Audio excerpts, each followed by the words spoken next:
చైతన్య ప్రసారం. నమస్కారం, మన ధర్మం కార్యక్రమానికి స్వాగతం. ఇవాళ మన ధర్మం కార్యక్రమంలో మన ధర్మ సందేహాలను నివృత్తి చేసేందుకు మనతో పాటు ఉన్నారు ప్రముఖ ఆధ్యాత్మికవేత్త బ్రహ్మశ్రీ గడ్డమనుగు రామకృష్ణమూర్తి గారు. గురుగారు నమస్కారం. శ్రీమాత్రే నమః. గురుగారు, ధర్మరాజ దశమి ప్రత్యేకత ఏమిటి? ఈ దశమికి ధర్మరాజ దశమి అనే పేరు ఎలా వచ్చింది? ఇది యమధర్మరాజ దశమి. ఈరోజు ఉదయాన్నే నిద్ర లేచిన తరువాత స్నానాధికాలు ముగించుకొని దక్షిణ దిక్కుకు తిరిగే నువ్వులను తర్పణంగా యమాయ నమః అంటూ సమర్పించిన వారికి ప్రాణోత్క్రమణ సమయంలో వేదన ఉండదు, దేహాన్ని వదిలేసిన తరువాత నరక బాధ ఉండదు అని తెలియజేస్తారు. ఉదయం పూట పూజ చేసే సమయంలో తమలపాకులో పసుపు ముద్దను ఉంచి దమనంతో పూజిస్తూ యమధర్మరాజు యొక్క నామాలన్నింటినీ చెప్పుకోగలిగితే నీకు యమపురికి వెళ్ళాల్సిన అగత్యం ఏర్పడదు. ప్రాణోత్క్రమణ సమయంలో వచ్చేటువంటి కష్టములు కలుగకుండా కాపాడతాడు. అద్భుతమైన ఈ విజ్ఞానాన్ని నచికేత యమరాజ సంవాదం ద్వారా కఠోపనిషత్తు మనకు తెలియజేస్తుంది. నచికేతుడు వాజిశ్రవుని యొక్క కుమారుడు. గౌతముని యొక్క వంశానికి చెందిన వాజిశ్రవుడు యజ్ఞం చేస్తూ తన దగ్గర ఉన్నటువంటి మంచి గోవులను తన దగ్గరే ఉంచుకొని ఒట్టిపోయిన గోవులనన్నింటినీ దానం చేస్తూ ఉంటాడు. ఇది గమనించినటువంటి నచికేతుడు తండ్రి దగ్గరకు వచ్చి, నాన్నగారు యజ్ఞాన్ని నిర్వర్తించిన తరువాత దగ్గర ఉన్న సొత్తునంతా దానం చేయాలి అంటారు, నేను కూడా మీ సంపదనే కదా, నన్నెవరికి దానం ఇస్తున్నారు అని ప్రశ్నిస్తాడు. ఒకసారి వింటాడు, రెండుసార్లు వింటాడు, విసుగు కలుగుతుంది వాజిశ్రవుడికి. నిన్ను ఆ యముడికే దానం ఇస్తున్నాను లేరా అని గట్టిగా అంటాడు. అన్న తర్వాత బాధపడతాడు. ఎందుకంటే యజ్ఞాన్ని నిర్వర్తించిన తరువాత అనృతమాడరాదు, అబద్ధము చెప్పరాదు. కనుక ఇప్పుడు తప్పనిసరిగా దానం ఇచ్చినట్టే. కానీ కొడుకును వదులుకోవటం ఇష్టం లేక దాన్ని నువ్వు పట్టించుకోవాల్సిన అవసరం లేదంటూ కొడుకును సరిదిద్దే ప్రయత్నం చేస్తాడు. కానీ నచికేతుడు సత్యవాక్ పరిపాలకుడు, నీ మాటను నేను నిలబెడతాను అని యమపురికి వెళతాడు. 3 రోజులు యముడి దర్శనం కాదు. 3 రోజుల తర్వాత తన ద్వారం దగ్గర వేచి చూస్తున్న నచికేతుడిని చూచి, ఎందుకు వచ్చావని అడుగుతాడు యమధర్మరాజు. మా నాన్నగారు నన్ను మీకు దానం ఇచ్చాడు కాబట్టి నేను మీ సొత్తుని. లేదు లేదు, నువ్వు ఇంకా చాలా జీవితాన్ని గడపాలి, తిరిగి వెళ్ళమంటూ ఆజ్ఞాపిస్తాడు. ఒప్పుకోనటువంటి నచికేతుడికి వరాలు ఇస్తాడు. 3 వరాలు కోరుకోమంటాడు. అప్పుడు నచికేతుడు, నేను తిరిగి వెళితే మా నాన్నగారు ఆనందంగా నన్ను స్వీకరించాలి, ఏ యజ్ఞం చేయటం వల్ల స్వర్గప్రాప్తి అవుతుందో ఆ యజ్ఞాన్ని నాకు వివరించాలి అంటే సరేనంటాడు యమధర్మరాజు. స్వర్గము అంటే భయము లేనటువంటి మానసిక స్థితి అని వ్యాఖ్యానించారు పెద్దలు. అంటే యముడికి కూడా భయపడకుండా, భయం అనేది జీవితంలో ఉండకుండా ఉండాలి అంటే ఎలాంటి యజ్ఞం చేయాలో నచికేతుడికి వివరించిన తరువాత, ప్రాణం వదిలేసిన తరువాత జీవుడు ఎక్కడికి వెళతాడు, ఆ ఆత్మజ్ఞానాన్ని ప్రసాదించమంటాడు. నీకేమర్థమవుతుంది ఈ చిన్న వయస్సులో? అది సాధ్యం కాదని ఎంత చెప్పినా వినకుండా ఉన్నటువంటి నచికేతుడి పట్టుదల చూచి అద్భుతమైన ఆత్మజ్ఞానాన్ని నచికేతుడికి బోధిస్తాడు. ఈ వివరం అంతా మనకు కఠోపనిషత్తులో చెబుతూ ధర్మరాజ దశమి నాడు ఎవరైతే యముడిని ఈ విధంగా ఆరాధిస్తారో వారికి ఈ జ్ఞానం సిద్ధిస్తుంది అని తెలియజేస్తారు. అదే చైత్ర శుద్ధ దశమి యమధర్మరాజు దశమిగా కీర్తింపబడుతుంది. ఈరోజు యముడికి తర్పణమిచ్చి యముడిని పూజించగలిగితే ప్రాణోత్క్రమణ సమయంలోని వేదన, దేహాన్ని వదిలేసిన తరువాత నరక బాధ పొందాల్సిన అగత్యం ఏర్పడదు. గురువుగారు, పంచారామ క్షేత్రాలలో క్షీర రామలింగేశ్వర క్షేత్రం ఒకటి. ఈ క్షేత్రం యొక్క మహత్యం గురించి వివరిస్తారా? తారకాసురుడు క్షీరసాగర మథనం జరిగినప్పుడు ఉద్భవించిన అమృతలింగాన్ని మెడలో వేసుకొని బ్రహ్మవర ప్రసాది అయిన కారణాన అజేయుడుగా సంచరిస్తున్న సమయంలో ఆయనను వధించటానికి ఆవిర్భవించిన కుమారస్వామికి ఎలా తారకాసురుణ్ణి సంహరించాలో అర్థం కాదు. ఎన్నిసార్లు తన శక్తి ఆయుధంతో తారకాసురుణ్ణి సంహరించినా మళ్ళీ పునరుజ్జీవుడవుతున్నాడు మెడలో ఉన్న అమృతలింగం కారణంగా. దాన్ని విచ్ఛిన్నం చేసినా అది మళ్ళీ కలిసిపోతుంది ఓంకారాన్ని జపిస్తున్నటువంటి తారకాసురుడి యొక్క మంత్రశక్తి కారణంగా. అప్పుడు విష్ణువు చెప్పాడు, ఆ లింగాన్ని ఛేదించిన తరువాత అవి మళ్ళీ కలుసుకోకుండా ఉండాలి అంటే భక్త సులభుడైనటువంటి శివుణ్ణి ఎక్కడ ఆ లింగము యొక్క ఖండము పడుతుందో అక్కడ ఆరాధన చెయ్యాలి. అప్పుడు నీకు ప్రసన్నుడైన శివుడు అక్కడే ఉండిపోతాడు. వెంటనే కుమారస్వామి తన శక్తి ఆయుధంతో తారకాసురుడు మెడలో ఉన్నటువంటి ఆ లింగాన్ని 5 భాగాలు చేస్తాడు. అలా ఈ పాలకొల్లులో పడినటువంటి లింగాన్ని విష్ణువు ఆరాధిస్తే మిగతా 4 చోట్ల సూర్యుడు, చంద్రుడు, ఇంద్రుడు, కుమారస్వామి ఆరాధించి ఆ పంచారామాలను మన ఆరాధన కోసం మనకు అందించారు. అలా వెలసినటువంటి క్షీరారామ లింగాన్ని ఆరాధించినట్టయితే అద్భుతమైన ఆత్మశక్తి నీకు అలవడుతుంది. అక్కడ ఉన్నటువంటి లింగం పాలలాగా తెల్లగా స్ఫటికాకారంలో ప్రకాశిస్తున్న కారణాన దాన్ని క్షీరారామం అన్నారు అని ఒక కథ ఉంటే, కౌశికుడనే బ్రాహ్మడి కుమారుడు దారిద్ర్యం కారణంగా పాలు కూడా తాగలేని పరిస్థితిలో ఉంటే తల్లి పిండి కలిపిన నీళ్లను పాలు అని పిల్లవాడికి ఇస్తూ ఉంటే ఏడుస్తున్న పిల్లవాడితో ఏం చెయ్యాలో తెలియక వెళ్ళి ఆ శివుణ్ణి అడగమంటూ గదమాయించింది. అప్పుడు ఆ పిల్లవాడు వెళ్ళి శివుణ్ణి ప్రార్థిస్తే భక్త సులభుడైన శివుడు కరుణించి అక్కడ పాల సముద్రాన్ని, కొలనును ఆవిష్కరింపజేశాడు. నిత్యము పాలతో అభిషేకించేటువంటి ఆ క్షేత్రంలో ఆ పాలన్నీ కొలనుగా మారి పాల కొలని పాల కొల్లుగా మారింది అంటూ ఆ క్షేత్రం యొక్క ఐహిత్యాన్ని తెలియజేస్తూ ఉంటారు.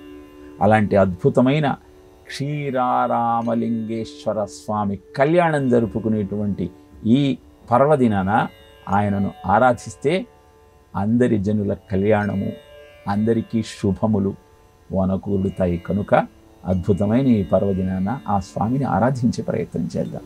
గురుగారు, ఆలయాలకు వెళ్ళి వచ్చిన తర్వాత కాళ్ళు కడుక్కోకూడదు అని చెప్తారు, కానీ శివాలయానికి వెళ్ళి వచ్చాక కాళ్ళు కడగమని చెప్తారు. ఎందుకని? శివాలయానికి వెళ్ళి వచ్చిన తరువాత కూడా కాళ్ళు కడుక్కోవద్దు. మనము ఈ నానుడి ఎందుకు ప్రచారంలోకి వచ్చిందని భావిస్తామంటే, శివాలయము శ్మశానాల్లో సాధారణంగా ఉంటుంది. శ్మశానానికి వెళ్ళి వచ్చిన తరువాత పునీతులమై రావాలి, స్నానం చేసి రావాలి. ఇంటికి వచ్చినా స్నానం చేసి కానీ ఇంట్లోకి అడుగు పెట్టడం. కారణం అశౌచమని. మరి ఆ అశౌచం నుంచి బయటపడాలి అంటే శివుడి లాంటి మంగళ స్వరూపుడి యొక్క దర్శనం చేసుకొని ఆ అమంగళాన్ని తొలగించుకోవాలి. అందుకే శివాలయము శ్మశానంలో ఉంటుంది. శ్మశానంలోనే కాదు, ఊరిలో కూడా అనేకమైన శివాలయాలు ఉంటాయి. యక్షరాజ సఖం భగాక్షహారం భుజంగ విభూషణం శైలరాజ సుతా పరిష్కృత చారువామ కలేవరం క్షేళ నీలగళం పరిష్వధారిణం మృగధారిణం చంద్రశేఖరమాశ్రయే మమ కిం కరిష్యతి వయ్యమః అంటాడు మార్కండేయుడు. శివుణ్ణి ఆరాధించి ఆశ్రయించిన వాడికి నవనిధుల నాయకత్వం లభించింది. పార్వతీదేవి ఆయనను ఆరాధించిన కారణంగా ఆయన శరీరంలో సగభాగమైంది. అలాంటి శివుణ్ణి ఆరాధిస్తున్న నాకు ఎవుడి బాధ ఎక్కడుంటుంది అని చెప్పటంలోని ఆంతర్యం ఏమిటి అంటే, నిజంగా నువ్వు శివభక్తితో ఉన్నప్పుడు నీకు అన్ని మంగళములే జరుగుతాయి. శ్మశానంలో ఉన్నప్పుడు శివుడి దర్శనంతో ఏ విధంగా అద్భుతమైనటువంటి మంగళత్వాన్ని నువ్వు పొందగలుగుతావో, అలానే ఎప్పుడూ శివుణ్ణి స్మరించటం వల్ల, శివాలయాన్ని దర్శించటం వల్ల నీ జీవితం అద్భుతంగా మారుతుంది. కంచి పరమాచార్యుల వారిని భిక్షకు పిలిచాడు ఒక భక్తుడు. ఆ ఊరికి వెళ్ళి భిక్ష స్వీకరించే ముందు మీ ఊళ్ళో శివాలయం ఎక్కడ ఉన్నది అని ప్రశ్నించారు స్వామి. మా ఊళ్ళో శివాలయం లేదండి అని. అయితే ఇంకొకసారి వస్తాలే భిక్షకు అని చెప్పి పరమాచార్య ఆ ఊళ్ళో శివాలయం లేని కారణాన భిక్ష స్వీకరించడానికి నిరాకరించాడు. కారణం ఏమిటి అంటే, ఎక్కడైతే శివాలయం ఉండదో అక్కడ శుభాలు మంగళాలు ఉండవు. భూత ప్రేత పిశాచాదులు సంచరిస్తూ ఉంటాయి. అలాంటి చోట భోజనం చేయటం కూడా సరి అయినది కాదు అన్నది అభిప్రాయం. నీలగ్రీవో విలోహిత ఉతైనన్ గోపా అదృశన్ ఉదహార్య అంటే, ఏ విధంగానైతే సూర్యుడిలో నల్ల మచ్చ ఉంటుందో అలానే శివుడు కూడా గర్ల కంఠుడు కనుక ఆయన కంఠంలో కూడా మచ్చ ఉంటుంది. ఆ సూర్యుడే ఈ శివుడు. శివుడే సూర్యుడికి శక్తినిచ్చేటువంటి దేవాది దేవుడు. సకల చరాచర సృష్టికి ఆధారభూతమైనటువంటి ఆ సూర్య శక్తి ఏ విధంగానైతే మనకు జీవనాన్ని కలిగిస్తూ ఉందో, ఆ సూర్యుడికి శక్తినిచ్చే శివుణ్ణి ఆరాధించటం వల్ల నీ జీవితం కూడా అద్భుతంగా ఉంటుంది. కనుక ఆలయానికి వెళ్ళి వచ్చిన తరువాత కాళ్ళు కడుక్కోకూడదు అన్న సత్యం శివాలయానికి కూడా వర్తిస్తుంది. ఎప్పుడు కాళ్ళు కడుక్కుంటాము అంటే, శ్మశానానికి వెళ్ళి వచ్చినప్పుడు కాళ్ళు కడుక్కోవటం కాదు, స్నానమే చేస్తాం. గురుగారు, తెలంగాణ తిరుమలగా చిలుకూరు బాలాజీ క్షేత్రం ప్రసిద్ధిగాంచింది. అలాగే వీసా వెంకటేశ్వర స్వామిగా కూడా పిలువబడుతున్నాడు. ఈ క్షేత్రం యొక్క వైశిష్ట్యం ఏంటి తెలియజేస్తారు? వెంకటేశ్వర స్వామి భక్త సులభత్వానికి నిలువెత్తు నిదర్శనం చిలుకూరి బాలాజీ ఆలయం. ప్రతి సంవత్సరము వెంకటేశ్వర స్వామి దగ్గరికి వెళ్ళి ఆయనను దర్శించుకునే భక్తుడు వృద్ధాప్యం కారణంగా అక్కడకు వెళ్ళలేని స్థితి వచ్చింది. బాధపడుతున్నటువంటి ఆ భక్తుడి కలలో కనపడి, బాధపడాల్సిన అవసరం లేదు, నువ్వు నా దగ్గరికి రాలేకపోతే నేనే నీ దగ్గరకు వస్తాను అని ఇక్కడ దగ్గరలోనే ఉన్నటువంటి పొదలో నేనున్నాను, నన్ను దర్శనం చేసుకో అని స్వప్నంలో తెలియజేశాడు. వెంటనే ఆనందంతో ఆ ప్రాంతానికి వెళ్ళి తవ్వటం ప్రారంభించాడు. ఆ భక్తుడు తవ్వుతున్నటువంటి ఆ భక్తుడికి రక్తం ధారాపాతంగా కారటం ప్రారంభించటం చూశాడు. స్వామికి తాను తవ్వుతున్న గడ్డ పలుగు తాకింది అని బాధపడుతున్నటువంటి నేపథ్యంలో ఆకాశవాణి ఆవు పాలతో అభిషేకించమంటూ తరుణోపాయం చెప్పింది. వెంటనే ఆవు పాలతో ఆ ప్రాంతాన్ని పునీతం చేసిన మరుక్షణం భూదేవి శ్రీదేవిలతో ఉన్నటువంటి స్వామి యొక్క దివ్యమంగళ మూర్తి ఆయన కనుల ఎదుట ప్రత్యక్షమైంది. అదే ఇప్పుడు మనం కనులారా వీక్షించుకునేటువంటి చిలుకూరి బాలాజీ అద్భుతమైనటువంటి దివ్యమంగళ స్వరూపం. అక్కడ కొలువై ఉన్న స్వామి నీ కోరికలను నివేదించిన మరుక్షణం దాన్ని తీర్చటం కోసం ఎల్లవేళలా సమాయత్తమై ఉన్నాడు. అందుకే అక్కడికి వెళ్ళి కోరికను నివేదించుకున్నప్పుడు 11 ప్రదక్షిణలు చేస్తారు. తీరిన తరువాత 108 ప్రదక్షిణలు చేస్తారు. రోజు రోజుకి అలా కోరికలు తీరిన వారి సంఖ్య పెరగటంతో ఆలయంలో ప్రదక్షిణ చేయటం అసాధ్యమవుతోంది. కాబట్టి ఇప్పుడు ఆలయాన్ని ప్రదక్షిణ చేయటం కోసం ఆలయ బయట ఒక అద్భుతమైనటువంటి ఏర్పాటు చేశారు. ఇది తెలియచేస్తోంది అద్భుతమైన ఆ స్వామి యొక్క మాహాత్యం. ఇప్పుడు ఆ స్వామి యొక్క బ్రహ్మోత్సవాలు జరుగుతున్నటువంటి సమయంలో ఆయనను తలుచుకుంటూ శ్రీనివాస గోవింద, శ్రీ వెంకటేశ గోవింద, భక్తవత్సల గోవింద, భాగవత ప్రియ గోవింద, నిత్య నిర్మల గోవింద, నీలమేఘశ్యామ గోవింద అంటూ గొంతెత్తి ఆయనను కీర్తిస్తూ తరించే ప్రయత్నం చేద్దాం. గురుగారు, న్యాయ సంవిధానాలు అనేకం ఉన్నాయి. అందులో గుడజిహ్విక న్యాయం అంటే ఏమిటి? సంస్కృతంలో గుడము అంటే బెల్లము అని అర్థం. జిహ్విక అంటే నాలుక.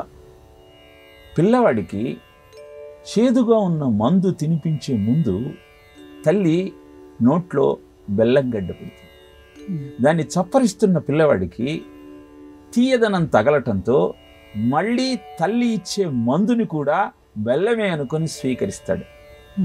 ఇలా మందు తాగించటం కోసం బెల్లాన్ని ఆధారంగా చేసుకుంటూ పిల్లవాడికి ఆరోగ్యాన్ని కుదుటపరుస్తుంది తల్లి. అలానే ఉత్కృష్టమైన సాధనను నువ్వు ప్రారంభించే ముందు దాన్ని చూచి భయపడకుండా ఆ సాధన యొక్క మాహత్యాన్ని కథల రూపంలో నీకు తెలియజేస్తూ దాన్ని ప్రారంభించమంటూ నీకు స్ఫూర్తిని అందిస్తారు. ఇలా ఎదుటివారికి అద్భుతమైనటువంటి స్ఫూర్తిని అందించటం కోసం అందించే బెల్లం లాంటి తీయని పదార్థమే కథల రూపంలో మాహాత్యాన్ని తెలియజేస్తూ వారి సాధనను కొనసాగించేటువంటి సాంప్రదాయం. ఒక దొంగ కోశాగారంలో దొంగతనం చేసి పరిగెత్తుతూ రాజభటులు వెంటబడటంతో అక్కడ ఉన్న సన్యాసి దుస్తులను ధరించి కూర్చున్నట్ట. కూర్చున్నది సన్యాసి అని భ్రమసి ఆ సైనికులు వెళ్ళిపోయారు. అలా ఆ దుస్తులలో ఉండటంలో ఉన్నటువంటి మాహాత్యాన్ని గుర్తించిన దొంగ కొంతకాలానికి దొంగతనాన్ని వదిలేసి సన్యాసిగా మారిపోయాడు. అలా కాషాయం అనే బెల్లాన్ని ఆధారంగా చేసుకొని జీవితాన్ని సంస్కరించుకోవటానికి అవసరమైన సాధన ప్రారంభించి అద్భుతమైన శ్రేయోపథాన్ని చేరుకోగలిగాడు. అదే గుడజిహ్విక న్యాయానికి ఒక ఉదాహరణగా తెలియజేస్తూ ఉంటారు. వివాహాది శుభ కార్యక్రమాలకు పిలిచే ముందు ఆహ్వాన పత్రికలను అందజేస్తారు. ఆ ఆహ్వాన పత్రికల పైభాగంలో శ్లోకాన్ని ముద్రిస్తారు. ఎందుకని? జానక్య కమలామలంజలి పుటే యా పద్మరాగాయుతాః న్యస్తా రాఘవ మస్తకేన విలసత్ కుంద ప్రసూనాయితాః స్రస్తా శ్యామల కాయ కాంతి కలితా యా ఇంద్రనీలాయితాః ముక్తాస్తా శుభదా భవంతు భవతా శ్రీరామ వైవాహికాః. ఇది శుభలేఖ మీద మనం చూచేటువంటి సీతారామ కళ్యాణ ఘట్టానికి సంబంధించిన శ్లోకం. సీతారాములు తలంబ్రాలు పోసుకుంటున్న సమయంలో సీత తన చేతులలోకి తెల్లటి తలంబ్రాలను తీసుకుంది. సీతమ్మ వారు ఎర్రటి ఎరుపు కాబట్టి అవన్నీ ఆ అక్షతలన్నీ ఎర్రగా మారిపోయాయిట. ఎప్పుడైతే వాటిని ఆ రామచంద్రమూర్తి యొక్క శిరస్సు మీద పోయటానికి ఉద్యుక్తురాలైందో ఆమె చేతిలోంచి రామచంద్రమూర్తి తల మీద పడేటప్పుడు అవన్నీ తమ సహజ రూపమైనటువంటి తెల్లదనాన్ని పొంది కుందం అంటే మల్లెపూలలాగా భాసించాయిట. అనంతరము నీలమేఘశ్యాముడైన రాముడి మీద ఆ అక్షతలన్నీ పడగానే అవన్నీ ఇంద్రనీలమణులుగా గోచరించాయిట. ఇలా ఎర్రగా తెల్లగా నీలం వర్ణంలో భాసించేటువంటి రామచంద్రమూర్తి సీతారామ కళ్యాణంలోని అక్షతలు నాకు శుభములు కలిగించుగాక అన్నది ఈ శ్లోకం యొక్క అర్థం. ఇలా తలుచుకోవటం వల్ల శుభాలు ఎలా కలుగుతాయి అన్న సందేహం మనకు కలుగుతుంది. ఎర్రదనం రజోగుణానికి, తెల్లదనం సత్వగుణానికి, నీలము తమోగుణానికి చిహ్నం.